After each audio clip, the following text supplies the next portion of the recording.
Hey friends, what's up? Welcome back to the channel. I have my usual today, as always, tofu egg salad on organic sourdough miche. Organic sourdough miche. It's either organic sourdough miche or miche sourdough. Either way, it's sourdough bread, it's from Wegmans, and it's delicious, and so is my tofu egg salad, which the recipe is always in the description box. I feel like that is something that I've been saying continuously for like over a month. Anyway, I did want to mention there are a couple changes here with today's tofu egg salad. The first thing being is I made another batch of homemade vegan mayo, but the recipe that I use, which is from Miyoko Shinner, she has like a cookbook that has like staples, and so I used her recipe, but her recipe calls for, and this is common by the way, it calls for like a cup to a cup and a half of oil, and I wanted to see if I can make the mayo without that much oil. Using that same exact recipe, I swapped the oil out for silken tofu, and it came out so well. It tastes and does pretty much exactly what I need to do, especially for a recipe like this where everything just gets mixed together. So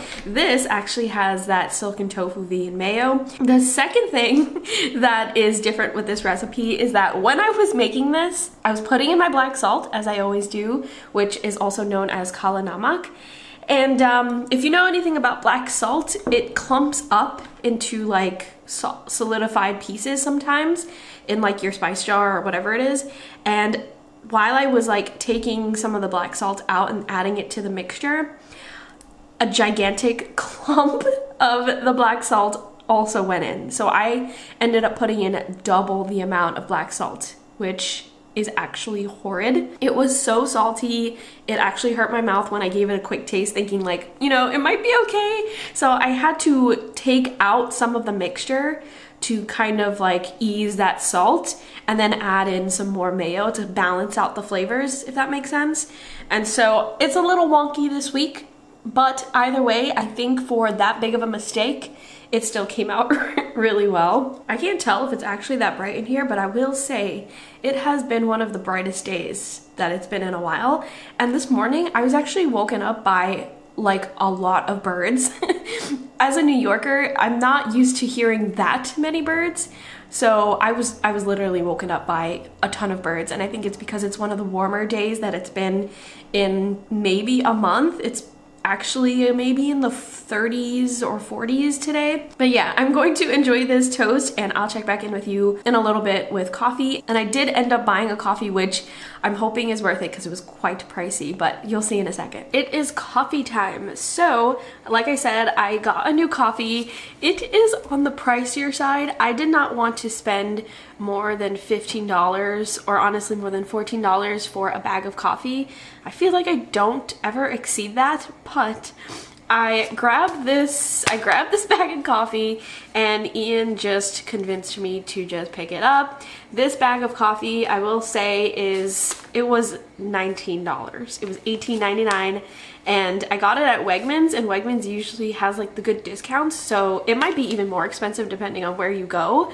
Logan's grabbing at my shirt, but this is what it's called. It is Death Wish Coffee Co. Obviously, the packaging is what made me pick it up to begin with. It just sounded interesting.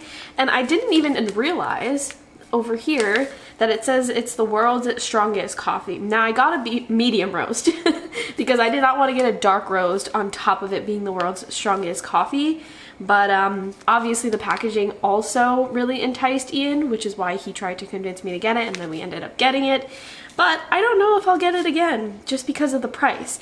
Usually pretty good coffees are in the $13 to $15 per bag range, and just $19, almost $20 for this is just, I don't know. But anyway, we're still gonna have it because I have it. It smells really good. It says it's a lighter shade of bold, I guess because it's a medium roast, not a dark roast. Wow, this one actually says we recommend using 2.5 tablespoons of coffee per 6 ounces of water. So they're really trying to get this to be super strong. I'm not gonna do 2.5, I'm just gonna do 2 because most coffees only ask for 2. Same milk that I've been using over the past few weeks, the oat milk. I really like it in my coffee. Let's give this a taste test. It's hot. But it's really good. It is quite strong, yeah. Hello friends, it is lunchtime and it doesn't come as a surprise that I have some takeout. I know last week I mentioned that I'm trying to minimize how much takeout we order and we've been doing a lot better, so that's a good thing. However, I do have takeout today. I feel like I have shown this before. I have it on a sheet pan because I'm going to do my little sheet pan hack that I mentioned before where I just like reheat everything on a sheet pan. I am going to have a sandwich from a place called Simply Green Cafe. It's a bit of a drive from where I live, but it is worth it because they do not miss whenever we order from them. So this sandwich is basically a half of a sandwich and then I have some fries left over. And the sandwich is basically an eggplant po' boy, so it's got an eggplant cutlet in the middle. It has a bunch of veggies. It has like an aioli, a vegan aioli. And I think the veggies are like tomato, lettuce, kale, maybe there's some onions in there. I kind of wanted to share something that I don't usually share. For some reason, I don't usually have snacks on these days where I record my what I eat in a day, but I wanted to share some snacks that I have been enjoying recently. So the first thing is very simply just some navel oranges. It is citrus season. And trust me when I say that if you go to the grocery store and you pick up some oranges, you are very likely to get some amazing, amazing oranges or any kind of citrus. My go-to is orange, so that's why I have quite a few of these. I actually put them in the fridge so that when I eat them, they're really nice and cold. It's actually so cold, it's hurting my hand right now. But that's one snack. And then another snack, I just recently discovered how incredible the Silk yogurts are. Of course, it's vegan, it's a dairy-free, and I usually get the tub because I feel like it's cheaper that way, but I just have the single tub right now, and it's the vanilla flavor. It is so, so good. I have no idea why I didn't know this before. I feel like every time I try a vegan yogurt, it is just not good, but when I tried this one, spot on. And I usually pair it with sometimes peanut butter. Usually when I get in the big tub, it's easier for me to do like a bit of a yogurt bowl. It's kind of harder to do it in this small container, but sometimes natural peanut butter. Is it creamy or crunchy? I don't have a preference. Let me know if you have a preference though in the comments. But I also add some granola, and I've been obsessed with this one recently. It's from Whole Foods. It is the maple almond butter granola, and some of them cluster a little bit, which is really fun, but other pieces are just loose. And I just toss a bunch of it into the yogurt and call it a day. It is such a good snack. It is so satisfying, and I've just been obsessed with it recently. So if you needed some snack ideas, those are some options for you. I should also share one of Ian's go-to snacks. So he likes to have these rice cakes. I don't know if you can see it, but it's from Quaker. It's from Quaker, I'm sure you know the brand. And they're just like these really circular, thick rice cakes. And this flavor he always gets, it's the caramel one. The caramel one is vegan. And sometimes he has it plain, just like that, and he says it's delicious. And sometimes he puts a vegan Nutella on it. It's not vegan Nutella, it has its own name. I can put it in the description box, but it was pretty hard to find. So whatever kind of hazelnut cocoa spread that you can find that's vegan, he says it goes really well with this. So there's another snack option for you. I just made a little bit of an aioli to go with the fries, and I just wanted to show you, I'm kind of like moving back because Logan's there, but I just wanted to show you like the texture of the vegan mayo. It's mixed with a little bit of ketchup, but as you can see, it is very mayo textured. There's no grittiness or anything like that. It's very smooth. And the base is silken tofu. So I am super pumped at the fact that I can use silken tofu instead of just, you know, a cup and a half of vegetable oil. Everything is out of the oven. We've got that sandwich. It's looking really nice and crispy. We have those leftover fries, like a good handful of them. And just to show you how foolproof my sheet pan hack is, super crunchy. It's going to be perfectly warm on the inside. It doesn't look burnt at all. And then these are the fries. There you go. Super, super crispy. This has been in the fridge for several days. All I did was pop it into the oven and it is good as new. I don't know what Logan is so interested in. He's literally like right here. Fry try. That mayo is super impressive. There you go. I'll show you the cutlet from the side. Really nice and crispy.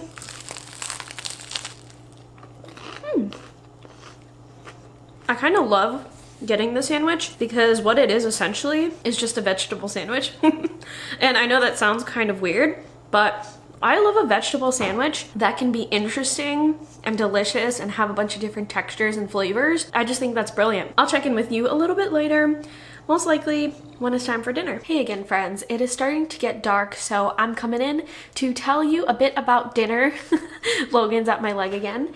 And like I've mentioned in the past 2 videos, I'm gonna stop repeating myself after this, but basically I'm gonna be telling you about what I'm making for dinner, and then I'm gonna put some B-roll over my face so you can see exactly what I'm talking about. So for dinner, I'm gonna be making some vegan pulled pork tacos.